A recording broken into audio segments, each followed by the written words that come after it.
안녕하세요. 세계역사 이야기 고대편, 오늘은 6장 유대 민족입니다. 사르곤 대왕이 메소포타미아 지역에 있는 많은 도시들을 지배하고 있었는데요. 그중 우루라는 도시가 있었습니다.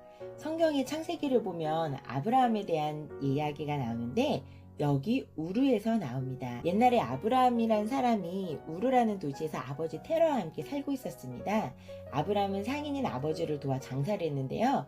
그들은 구리와 금, 또 주홍색, 자주색의 천이나 계피와 소금을 팔았습니다. 우루에서 장사를 하며 부자가 되었는데요. 어느 날 바빌론의 소식을 듣게 됩니다. 왜냐하면 이 바빌론의 왕이 자신의 왕국을 건설하고 싶다는 이야기를 듣는데 바빌론은 자체의 군대를 가지고 있었습니다. 그래서 언제든지 전쟁이 벌어질 것 같은데 이들은 우루에서 살면서 사실은 부자가 되었잖아요. 왜냐하면 우루는 유프라테스 강 강둑 옆에 자리를 잡고 있었기 때문에 상인들은 배에 짐을 싣고 다른 도시로 운반하기가 좋았습니다. 그래서 아버지는 바빌론의 신전인 지구라테라는 곳에 가서 제물을 바치고 지켜달라고 기도를 했습니다. 그리고 가족들을 데리고 떠나게 되었습니다. 아브라함과 아브라함의 아내 사레를 데리고 더 살기 좋은 곳을 찾아 떠났는데요. 바로 메소포타미아 북쪽에 위치한 하란이라는 도시였습니다. 하란 역시 장사한 사람들이 모여서 많이 살고 있었기 때문에 부유했고요. 역시 아버지 테란이 믿었던 달을 숭배하는 도시였기 때문에 이곳에 정착을 하게 되었습니다. 점점 더 부유해져서 잘 꾸려나갔습니다. 그런데 아버지께서 많으시니까 세상을 떠났고 아브라함이 가장이 되었습니다. 아브라함에게는 두 가지 고민이 생겼어요. 아버지처럼 계속 남아서 장사를 해야 할지, 아니면은 농사일을 해야 할지, 아니면 친척들이 남아있는 우르로 돌아가야 할지. 그래서 신에게 물어보고자 했습니다. 그러던 와중에 아브라함아 하는 소리를 듣게 됩니다. 나는 유일의 신이다. 나 외에는 어떤 신도 존재하지 않는다. 하란을 떠나서 내가 지시할 땅으로 가거라. 거기가 너와 내 자손들에게 줄 땅이다 라고 이야기를 합니다. 그래서 아브라함은 가나안 땅으로 가게 됩니다. 그런데 가나안 땅에는 큰 상업도시도 아니었고 장사에 도움을 주는 강도 아니었어요. 아브라함이 알고 있는 문명화된 곳은 단 한 군데, 메소포타미아였습니다. 그런데 가나안 땅은 야만인도 살고 있었고 굉장히 떨어진 곳이라 왜 가야 하는지 몰랐지만 아브라함은 신의 말을 따르기로 했습니다. 그래서 아내 사라와 하인들, 양, 염소, 젖소, 낙타들을 데리고 이제 떠나게 됩니다. 정말 말 그대로 안전한 곳에서 개척해야 되는 황무지로 떠나게 된 거죠. 그런데 신은 말했습니다. 내게 복종하고 나를 숭배하라. 너는 순수한 새 민족의 선조가 될 것이고 가나안 땅 모두를 너와 내 아이들과 내 후손에게 줄 것이다. 그래서 이때 아브람에서 아브라함, 많은 아이들의 아버지라는 뜻으로 이름이 바뀌게 되고요. 또 아내 사레는 모든 백성의 어머니가 될 것이다 라는 이름 사라로 바뀌게 되었습니다. 사라에는 공주라는 뜻이 있습니다. 신은 이 두 사람에게 아이를 준다고 했습니다. 이때 사라의 나이가 90살이었습니다. 그래서 둘은 그 소리를 듣고 웃었습니다. 그런데 신에게 불가능한 일이란 없다 하고 사라는 정말 아이를 낳게 되었고 그 아이의 이름이 이삭입니다. 이렇게 해서 이삭은 야곱을 낳았습니다. 야곱은 다시 12명의 아이들을 낳았고 모두 가족을 이루고 가나안 땅에서 살았습니다. 아들들 이름을 하나하나 딴 부족들이 생겨나고요. 유다 부족은 야곱의 아들인 유다, 베냐민 부족은 야곱의 막내 아들인 베냐민의 이름을 땄습니다. 이렇게 한 12개의 민족들은 현재 이스라엘, 유대 민족이라고 합니다. 이들에게는 11번째 아들이 있었는데요. 아버지는 특히 11번째 아들을 굉장히 사랑했습니다. 다른 형제들이 굉장히 질투를 했겠죠.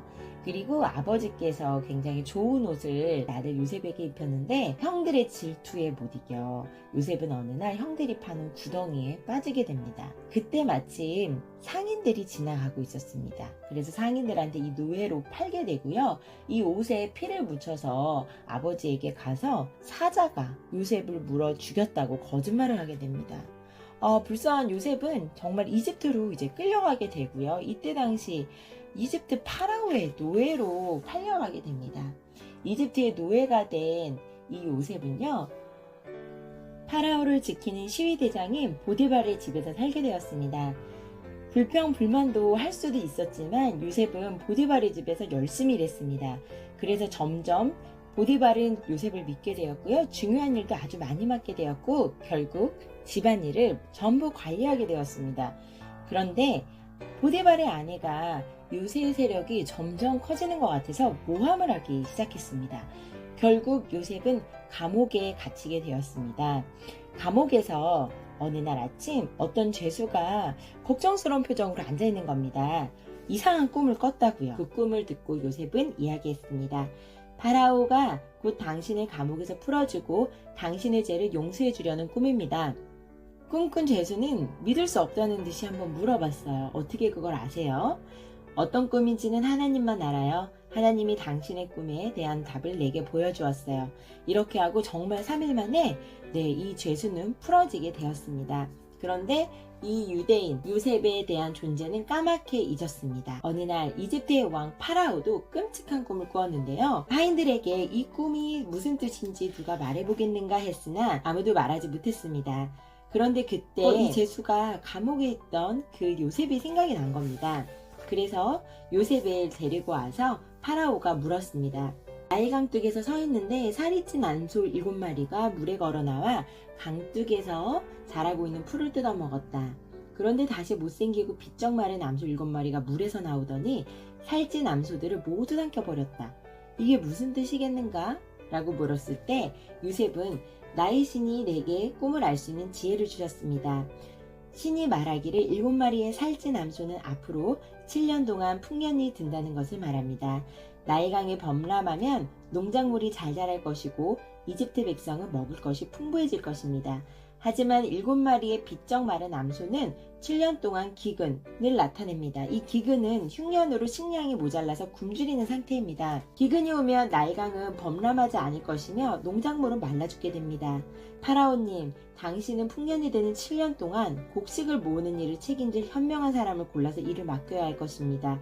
곡식을 저장해두면 이집트 백성은 기근이 되는 동안에도 먹을 것을 얻게 될 것입니다. 라고 말하자 파라오가 그 곡식 모으는 일을 바로 요셉에게 맡기게 됩니다. 자신의 손가락에서 반주도 꺼내 요셉에게 주었고 여러 가지 옷, 금, 또 타고 다닐 수 있는 마차까지 주었습니다. 요셉은 이집트를 돌아다니면서 곡식을 모아 저장했고요. 그가 말한 대로 나일강은 7년 동안 범람했고 농작물은 잘 자랐지만 다시 또 7년 동안 기근이 찾아와서 나일강의 수심은 얕아졌고 땅은 말라서 갈라졌습니다. 요셉은 지혜롭게 모아놓은 곡식을 사람들에게 나누어줬는데 이집트 밖에 있는 사람들 역시 굶주린 건 마찬가지였습니다. 그런데 요셉의 아버지와 형제들 역시 가나안 땅에서 굶주리고 있었습니다.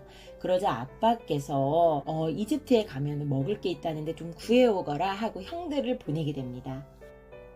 마침내 이 형들이 도착했을 때는 아주 많이 지쳐 있었습니다. 사막을 걸어왔기 때문에 아주 많이 지쳐 있었는데 요셉의 방을 한참 기다렸다 들어가자 요셉은 깜짝 놀랐습니다.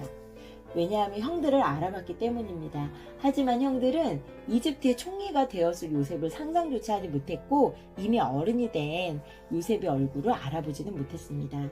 그리고 그날이 지나고 저녁 식사로 따로 초대를 하게 되었습니다. 그리고 나서 형님들, 내가 요셉입니다. 아버지는 아직 살아계시나요? 라고 묻자 모두 놀랐습니다. 그리고 곧 요셉이 자기들을 죽일 거라고 생각했지만 요셉은 형들을 용서하였습니다. 결국 유대인인 요셉의 아버지와 형들 그리고 그 가족은 이집트로 와서 나일강 쪽에서 살게 되었고요. 이때 이집트의 땅에서 자유롭게 살 수 있도록 파라오가 굉장히 유대인들에게 우호적으로 대해주었습니다. 이집트 사람들은 많은 다른 신들을 믿었지만 유대인들은 자신들의 신 하나만을 숭배했습니다. 네, 이렇게 해서 유대민족이 어떻게 탄생이 됐는가, 아브라함의 자손들이었습니다. 저는 이번 장을 굉장히 재미있게 읽었고요. 다음 장, 함무라비와 바빌로니아에서 또 재미있는 이야기로 만나도록 하겠습니다. 끝까지 시청해주셔서 진심으로 감사합니다.